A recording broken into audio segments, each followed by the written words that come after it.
মালিক রে, গুনাহের কারণে তুমি তোমার কুদরতি নজর থেকে বের করে দিও না। একটা বারের জন্য কি সব মিলাইছো?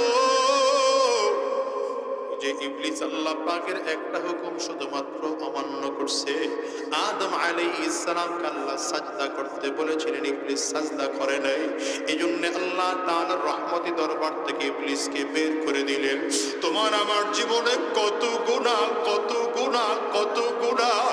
আমার মালিক তো এরপরও রহমতি দরবার থেকে বের করে দেয় না।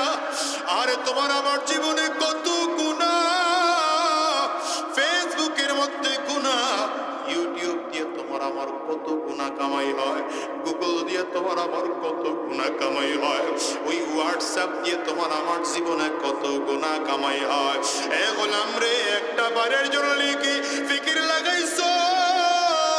ওই মোবাইল দিয়ে তোমার আমার জীবনে কত গুনাহ আমলনামায় লেখা হয়।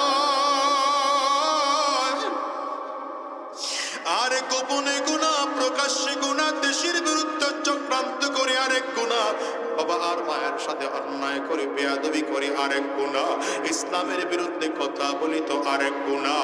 এই গুনাহ যদি আবার মালিক কিয়ামতের ময়দানে দরিয়ায় ফালায়, বাঁচার কোনো উপায় নাই।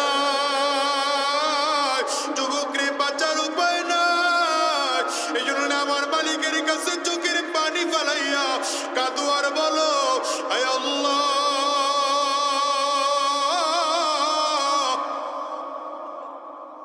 আমি অন্যায় করিয়া ফেলাইছি, পাপ করিয়া ফেলাইছি, গুনাহ করিয়া ফেলাইছি। এখন তুমি যদি মাফ না করো, আমার দ্বিতীয় কোনো দরবার নাই যার দরবারে গিয়ে দাঁড়াবো। ওরে মুসলমান, সাহাবায়ে কেরামদের জীবনে কোনো গুনাহ ছিল না, এরপরও সাহাবায়ে